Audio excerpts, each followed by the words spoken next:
আরুল্যায়কে সঙ্গে নিয়ে তায়ুমানবার্জি রামেশ্বরমে পৌঁছে শিব সাধনায় সম্পূর্ণভাবে নিজেকে ঢেলে দিলেন। ওই সময় প্রায়ই তাঁর বাহ্য জ্ঞান লুপ্ত হয়ে যেত। ফুলে মধু জমলে ভ্রমরকে ডাকতে হয় না, মধুর গন্ধে আকুল হয়ে আপনা হতেই ভ্রমররা ছুটে আসে। ওই সময় রামেশ্বরমে ভীষণ আকাল দেখা দেয়। বর্ষার অভাবে শস্য হওয়া তো দূরের কথা, গাছপালাও শুকিয়ে গেল। পশু পক্ষী ও মানুষের আর্তনাদে কাতর হয়ে তিনি সহস্র সহস্র লোকের সামনে নতজানু হয়ে শিবসুন্দরের কাছে দুহাত তুলে প্রার্থনা জানালেন, যদি শৈব ধর্ম মহান হয়, সত্য হয়, যদি শৈবগণের আরাধ্য দেবতা মহাদেবের ললাটে চন্দ্র শোভিত থাকেন এবং ইন্দ্রিয় জয়ের পরিণামস্বরূপ আনন্দ লাভ যদি মোক্ষ হয়, তবে হে মেঘ, তুমি মুষলধারে বৃষ্টি দান করো। শ্রী তায়ুমানবার্জির প্রার্থনা শেষ হওয়ার সঙ্গে সঙ্গে আকাশে মেঘের সঞ্চার হয়ে মুষলধারে বৃষ্টি পড়তে লাগল। চারিদিকে তাঁর জয় জয়কার উঠল। অসংখ্য লোকের ভিড়ে তিনি ব্যতিব্যস্ত হয়ে রামেশ্বরম ত্যাগ করে বিভিন্ন শৈব তীর্থে পর্যটন আরম্ভ করলেন। এই দুষ্কর তীর্থ পর্যটনে তাঁর সাথী ছিলেন তাঁর প্রধান শিষ্য ও সেবক আরুল্যায়। সর্বত্র পর্যটন করে শৈব সিদ্ধান্ত এবং শিব সাধনার গুহ্য রহস্য লোক সমক্ষে প্রচার করা ছিল তাঁর প্রধান ব্রত। তিনি এই উদ্দেশ্যে গভীর ভাবোদ্দীপক ১৪৫২ খানা শিবসঙ্গীত রচনা করেছিলেন। তামিল ভাষায় রচিত এই সঙ্গীতগুলি তামিলভাষীদের কাছে অত্যন্ত জনপ্রিয়। পর্যটন শেষে তিনি রামনাদের রাজার আগ্রহে রামনাথপুরমের নিকটবর্তী কট্টুরানী নামক স্থানে জীবনের শেষ দিন পর্যন্ত বাস করেছিলেন। এই সময়েই তিনি শৈব সিদ্ধান্তের উপর পারাপারাক্কানি, পাইঙ্গিলিক্কানি, এন্নালাক্কান্নি এবং আনন্দাক্কালিপ্পু নামক চারখানি উচ্চকোটির সাধন গ্রন্থ তামিল ভাষায় রচনা করেন। এই চারখানা গ্রন্থই তাঁকে সমগ্র ভারতবাসী শৈবপন্থীদের কাছে শিবাচার্যের মর্যাদা দান করে। তাঁর রচনার মাধুর্য রস আস্বাদনের জন্য তাঁর আনন্দাক্কালিপ্পু হতে তোমাকে কিছুটা আবৃত্তি করে শোনাচ্ছি, এই বলে তিনি আবৃত্তি শুরু করলেন। তামিল ভাষার বিন্দু বিসর্গ বুঝি না, তবে দরবিগলিত অশ্রু হয়ে তিনি যেরকম সরসভাবে আবৃত্তি করলেন, তাতে আমার মন উন্মনা হয়ে পড়ল। মনে হচ্ছে তিনি যেন আকুল কণ্ঠে মন্ত্রোচ্চারণ করছেন। কুটিরের বাতাবরণ মুহূর্তে বদলে গেল। পরে তিনি ধীরে ধীরে ইংরাজিতে অনুবাদ করে দিতে বুঝলাম। শিবাচার্য তায়ুমানবার শিবসুন্দরের কাছে এই বলে আকুতি জানাচ্ছেন, হে বিশ্বনাথ, আমি তোমার পূজা এবং প্রণাম এখন কিভাবে করি বলো তো? তোমার পূজার জন্য যে শিশির স্নাত সুগন্ধি পুষ্প চয়ন করব, সে ফুলে তো তোমার নিবাস। কিভাবেই বা তোমার সামনে হাতজোড় করে দাঁড়াবো বা সাষ্টাঙ্গে তোমার চরণ কমলে লুটিয়ে পড়ব? আমি যে দেখছি আমার সম্পূর্ণ দেহ, মন, প্রাণ, বুদ্ধি, চিত্ত, অহংকার সমস্তই ব্যপ্ত করে তুমি বিরাজমান। যেভাবেই আমরা তোমার পূজা করি না কেন, তা তো অপূর্ণ পূজাই হবে, কারণ তুমি তো অসীম আকাশের ন্যায় সর্বত্র পরিব্যাপ্ত হয়ে আছো। তুমি পরম ব্রহ্ম, পরমাত্মা, ওঙ্কার স্বরূপ। চার বেদ তোমারই রূপ। তুমি বেদ প্রতিপাদ্য পরম তত্ত্ব, সকল প্রাপ্তির মধ্যে পূর্ণ ও পরম প্রাপ্তি। তোমাকে প্রাপ্ত হলে আর কিছুই প্রাপ্তব্য থাকে না। তুমি সর্বদর্শনের শ্রেষ্ঠ দর্শন, একমাত্র জ্ঞেয় তত্ত্ব। হে শিব সুন্দর, তুমি সকল শব্দ এবং সকল শব্দের অর্থ তুমি। তুমি সকল মৌনের প্রত্যক্ষ স্বরূপ, জ্ঞান সাম্রাজ্যের সান্দ্রানন্দ মূল অধিষ্ঠান স্বরূপ। মহাত্মার বাচনভঙ্গিতে এমনই জাদু যে কিছুক্ষণ পর্যন্ত আমার বাক্য স্ফূর্তি হলো না। প্রায় 5 মিনিট নীরব থেকে তিনি পুনরায় বাষ্পরুদ্ধ কণ্ঠে বলতে লাগলেন, জীবনের শেষের দিকে পরম গুরু মহারাজ সবসময়ই বাহ্য জ্ঞান শূন্য অবস্থাতে থাকতেন এবং ওই রকম সমাধিমগ্ন অবস্থাতেই তিনি 1742 খ্রিস্টাব্দে মাঘী পূর্ণিমার দিন শিবলোক প্রাপ্ত হন। তাঁর দেহান্তের সময় আমার গুরুদেব শ্রীমৎ কদিক্কারাইজির বয়স ছিল মাত্র 2 বছর। তিনি যখন 1 বছর বয়সের শিশু তখনই তাঁর কানে পরম গুরুদেব শিব নাম শুনিয়ে যান এবং বড় হলে আনুষ্ঠানিকভাবে তাঁর দীক্ষা সংস্কারের ভার দিয়ে যান তাঁর প্রধান শিষ্য শিবাচার্য আরুল্যায়জির ওপর। আরুল্যায়জিরও দেহান্ত হয় 1802 খ্রিস্টাব্দের মাঘী পূর্ণিমার দিনে 102 বছর বয়সে। তাঁর পরে আমার গুরুদেব শিবাচার্য পদে অধিষ্ঠিত হন। তিনিও 130 বছর বয়সে 1920 খ্রিস্টাব্দের শুভ মাঘী পূর্ণিমায় শিবধাম প্রাপ্ত হয়েছেন। গুরুজির দেহাবসান ঘটলে আমি নর্মদা তটে চলে এসেছি এবং সেই থেকে এই শিবভূমিতেই পড়ে আছি। এই হলো আমার সংক্ষিপ্ত পরিচয়। এখন বাইরে চলুন, সন্ধ্যা বন্দনা করে আসি। তার ঝোপড়া থেকে বাইরে বেরিয়ে এসে দেখলাম সন্ধ্যা হয়ে গেছে। তিনি নর্মদার তীরে গিয়ে সন্ধ্যা বন্দনায় রত হলেন। শিব মন্দিরে তখন লোক সমাগম শুরু হয়ে গেছে। সন্ধ্যা আরতির আয়োজন হচ্ছে। যিনি পুরোহিত তিনি উৎসুক দৃষ্টিতে আমার দিকে বার কয়েক তাকিয়ে কাছে এসে জিজ্ঞাসা করলেন, আপ নয়া পধারে, চিদম্বরম কে পাস আয়ে? জি হ্যাঁ, সংক্ষিপ্ত জবাব দিলাম। পুরোহিত মশাইয়ের কথায় বুঝতে পারলাম যে আমার আশ্রয়দাতা সাধুর নাম চিদাম্বরম। অনেকক্ষণ ধরে আরতি দেখলাম। আরতির শেষে নর্মদা তটে গিয়ে দেখলাম সাধু স্থির হয়ে বসে আছেন, একেবারে ধ্যানস্থ। কিছুক্ষণ অপেক্ষা করে কুটিরে গিয়ে মোমবাতি জেলে নিজের আত্মকর্মে মন দিলাম। রাত্রি 9টা বা 10টা হবে, তখনও সাধু নর্মদা তট থেকে ফেরেননি দেখে আমি পুনরায় ঘাটে গেলাম। গিয়ে দেখি তার জপ শেষ হয়েছে।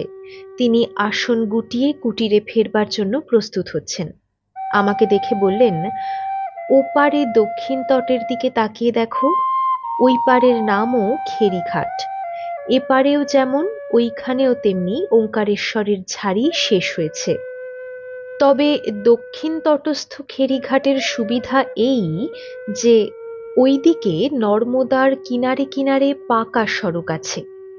ওই সড়ক মোরটাক্কা স্টেশন পর্যন্ত চলে গেছে। এখানে যেমন ওঙ্কারেশ্বরের ঝাড়ির শেষ প্রান্তে মহাদেবের মন্দির আছে, ওই পাশেও ঝাড়ি যেখানে শেষ হয়েছে সেখানে রাজরাজেশ্বরের মন্দির আছে। মন্দিরের চূড়ায় টিমটিম করে বিজলি বাতি জ্বলছে, দেখতে পাচ্ছেন তো? মন্দিরের পাশেই রয়েছে একটি পুরনো ধর্মশালা। ধর্মশালার কাছাকাছি স্থানেই আছে ইন্দোর যাওয়ার রেল পুল। কাল সকালে মণ্ডলেশ্বর যাবার পথেই সেই রেল পুল দেখতে পাবেন। এখন চলুন কুটিরে ফেরা যাক। কুটিরে ফিরেই চিদম্বরমজি আমাকে শুয়ে পড়তে বললেন। নিজেও ঢুকে গেলেন পাশের ঘরটিতে। আমি নিজের কম্বল বিছিয়ে শুয়ে পড়েছি, তখনও ঘুম আসেনি। এমন সময় সাধুর মন্ত্রোচ্চারণের শব্দ শুনতে পেলাম। ইদং ব্রহ্মা পুরা কৃত্বা সর্বলোক পিতামহঃ সর্বস্তবানাং রাজত্বে দিব্যানাং সমকল্পয়ত তদা প্রভৃতি চৈবায়ং ঈশ্বরস্য মহাত্মনঃ স্তবরাজ ইতি খ্যাতো জগত্যমর পূজিতঃ। অর্থাৎ পূর্বকালে সর্বলোক পিতামহ ব্রহ্মা এই 78 সহস্র নামরূপ স্তব আবিষ্কার করে উৎকৃষ্ট সমস্ত স্তবের রাজপদে কল্পনা করেছিলেন। তদবধি মহাদেবের দেব পূজিত এই স্তব জগতে স্তবরাজ নামে প্রসিদ্ধ হয়েছে। আমি চমকে উঠলাম মন্ত্র শুনে। আমার মনে পড়ে গেল, এই স্তবরাজই তো আমাকে ওঙ্কারেশ্বরে দান করেছিলেন মহাত্মা প্রলয় দাসজি। আমার আর শোয়া হলো না। আমি নিঃশব্দে পা টিপে টিপে তাঁর ঘরের সামনে এসে দাঁড়ালাম। একটি জনিপীঠের উপর একটি শিবলিঙ্গ স্থাপন করা হয়েছে, প্রদীপ জ্বলছে, আর সাধু নিবিষ্ট চিত্তে মন্ত্র পাঠ করে চলেছেন। নানা রকমের বুনো ফুলে শিবলিঙ্গ ঢাকা পড়েছে, চারিদিক সুগন্ধে ভরে গেছে। সাধুর পূজায় পাছে কোনো বিঘ্ন ঘটে, এজন্য কৃতাঞ্জলি পুটে মহাদেবকে প্রণাম নিবেদন করে আবার চুপিসারে ফিরে এলাম ঘরে। কখন ঘুমিয়ে পড়েছিলাম জানি না।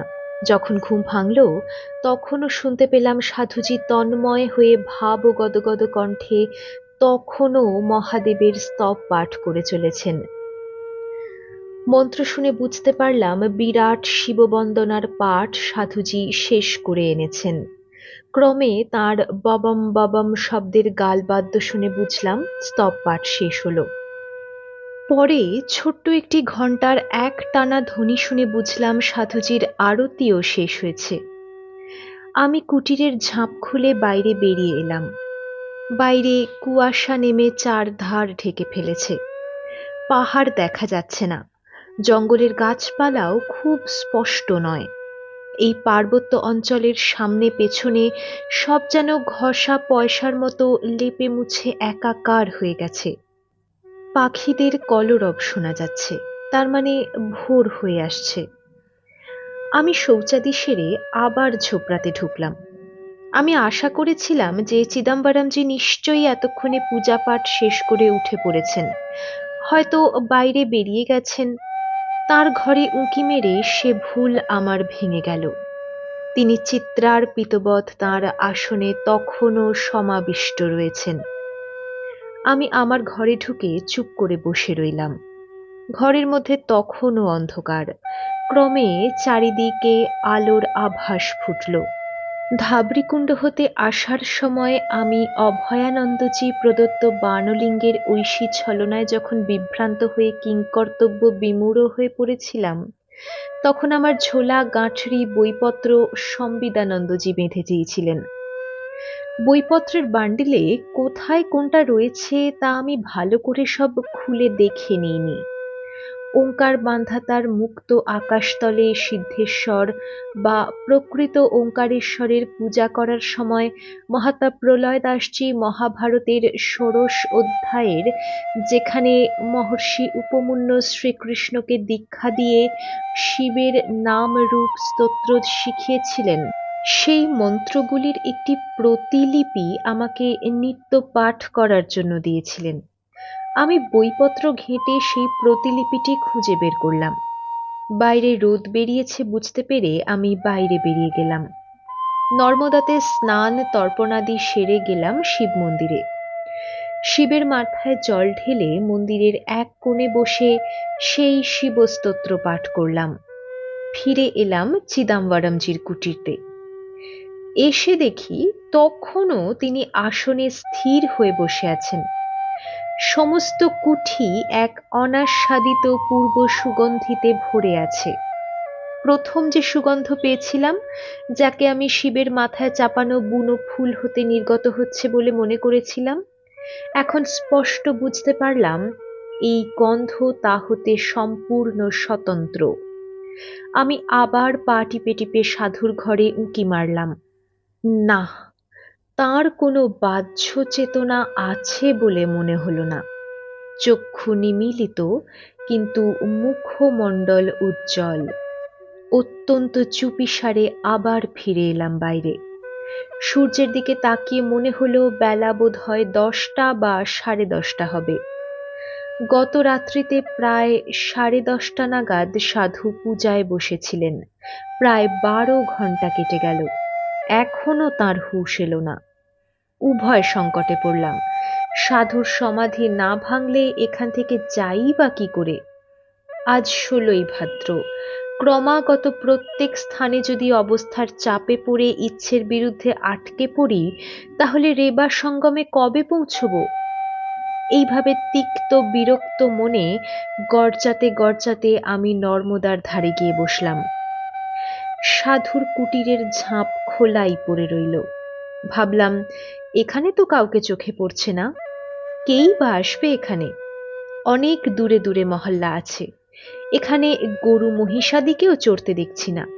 তাছাড়া কমণ্ডলু, পূজার দু চারটে তামার তৈজসপত্র এবং কয়েকটা মাটির হাঁড়ি, ভাঁড় ও সরা ছাড়া তো আর কিছু নেই সাধুর। তাছাড়া এই নর্মদা তটে পরিক্রমা করতে করতে আমার অভিজ্ঞতা হয়েছে, এখানকার গ্রামগঞ্জের অধিবাসীরাও অত্যন্ত সাধু ভক্ত, সদাচারী ও সত্যনিষ্ঠ। আমি নর্মদার দিকে তাকিয়ে বসে রইলাম। এখানে নর্মদার বিস্তার অনেকখানি। দক্ষিণ তটে মন্দির, পাথরের অট্টালিকা এবং ঘাটের লোক সমাগম দেখতে পেলেও এই উত্তর তটে যত দূর নজর যাচ্ছে তত দূরই কা কস্য পরিবেদনা। মনে মনে ভাবলাম, এই জন্যই অধিকাংশ পরিক্রমাবাসী দক্ষিণ তট ধরে পরিক্রমা করেন, কারণ সেই পথ কম বিপদসংকুল, লোকজনের বাস বেশি বলে মানুষের মুখ দেখতে পাওয়া যায়। দক্ষিণ তটে যত্রতত্র সদাবর্তও আছে। অমরকণ্টক হতে যাত্রা শুরু করে কপিলধারার কাছাকাছি এসে সেই যে আমি মহাত্মা শঙ্করনাথের দলছুট হয়ে পড়লাম, তারপর যেন কোনো রহস্যময় কারণে ছিটকে পড়লাম উত্তর তটে। সেই থেকে উত্তর তট ধরে আসছি। নিত্য নূতন নানা রোমাঞ্চকর অভিজ্ঞতা ঘটলেও দুর্দশা ঘটেছে বিচিত্র বিচিত্র। রোদের তাপ বড় তীব্র মনে হচ্ছে। আমি মা নর্মদাকে প্রণাম করে কুটিরের দিকে বাঁক নিতেই দেখতে পেলাম কেউ যেন কুটিরের মধ্যে ঢুকলেন। আমি ত্রস্ত ব্যস্তে ছুটে এলাম কুটিরে। ভাবলাম সাধুজির হয়তো সমাধি ভেঙেছে, তিনিই হয়তো আমাকে খোঁজবার জন্য বাইরে বেরিয়েছিলেন। আমাকে নর্মদার ধারে দেখতে পেয়ে নিশ্চিন্ত হয়ে হয়তো কুটিরের মধ্যে ঢুকলেন। কুটিরে ঢুকে দেখি, ওমা, ইনি তো তিনি নন, একজন বুড়ি মা, এক মাথা পাকা চুল ও ফোকলা দাঁত নিয়ে আমার দিকে তাকিয়ে মিটিমিটি হাসছেন। তার সামনে একটি ছোট লাঠি পড়ে আছে। সাধুর দিকে উঁকি মেরে দেখি তিনি নির্বিকার ভাবে বসে আছেন, একই অবস্থায়। শরীরে কোথাও কোনো স্পন্দন আছে বলে মনে হচ্ছে না।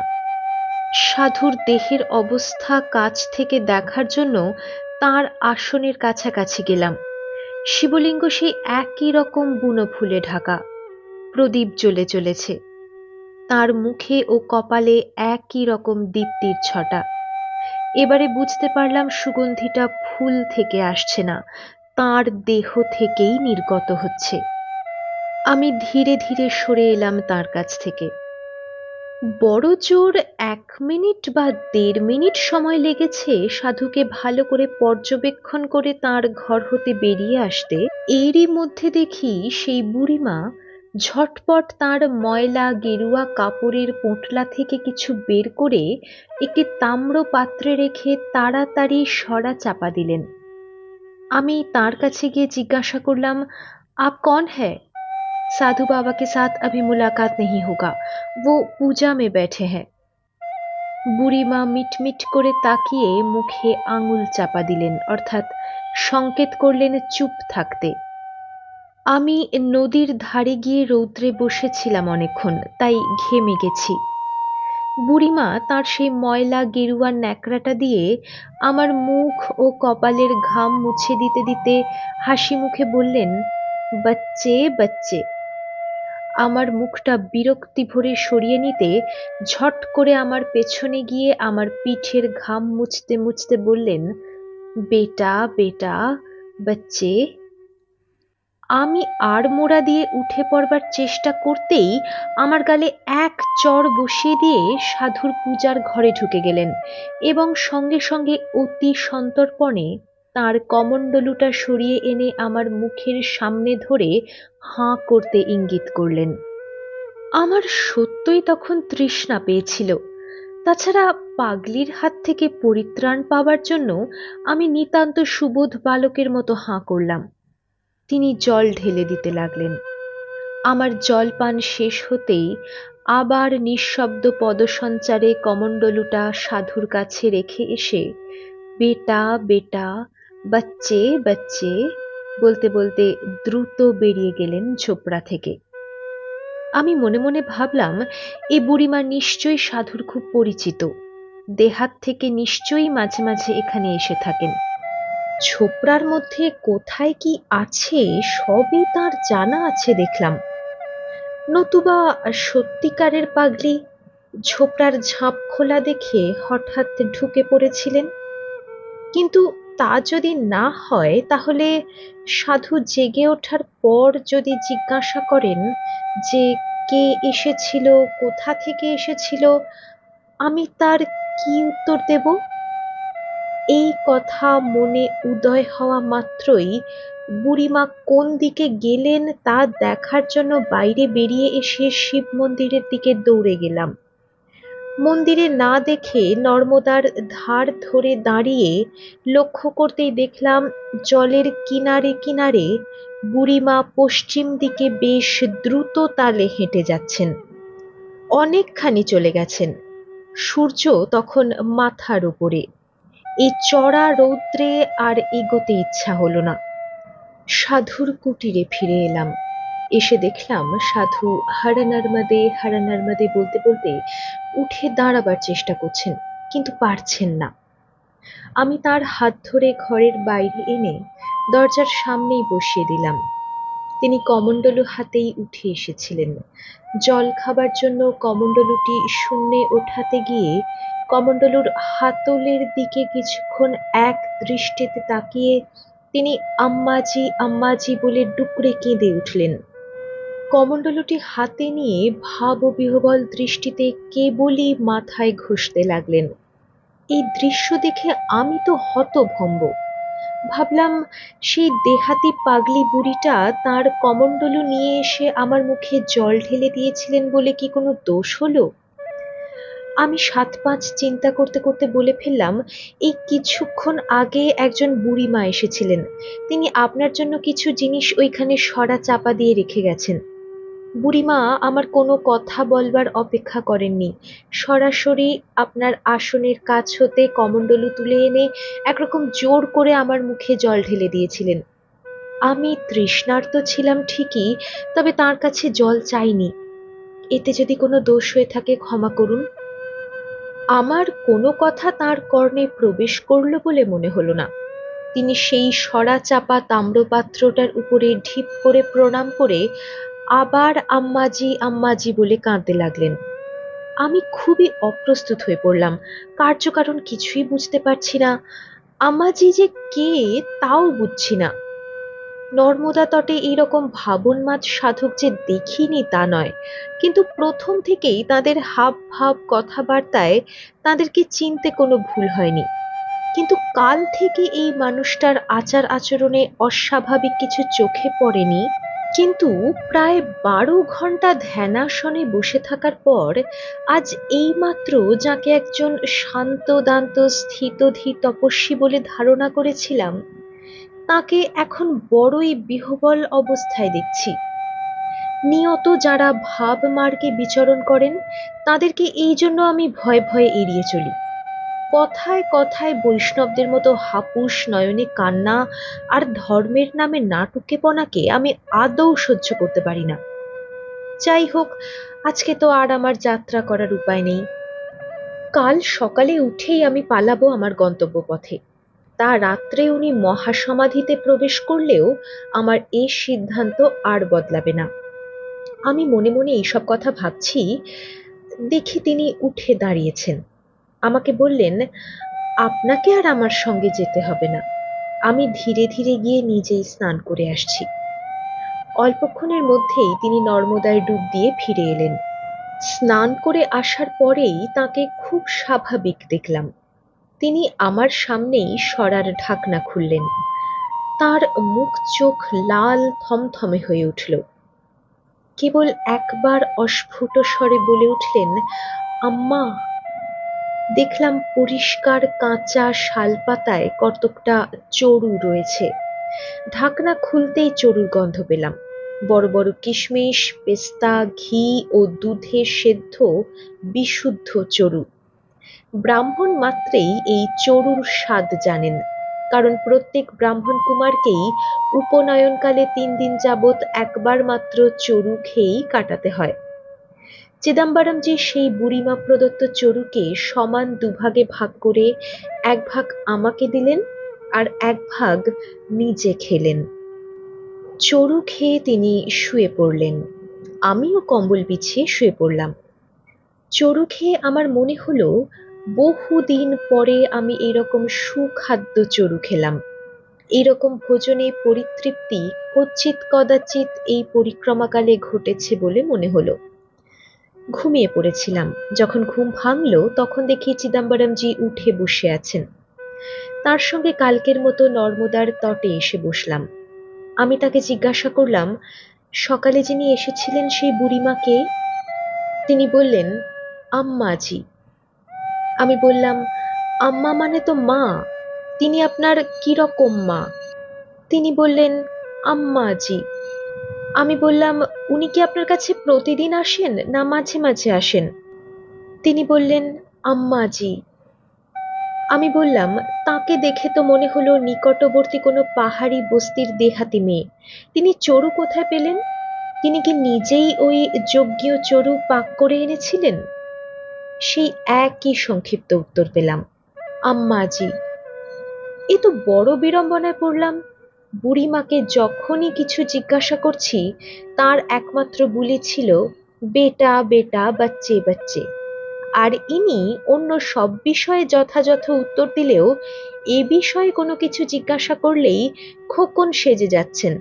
বুড়ো খোকন আমার আসল কথা চেপে গিয়ে কেবলই বলছেন আম্মাজি আম্মাজি।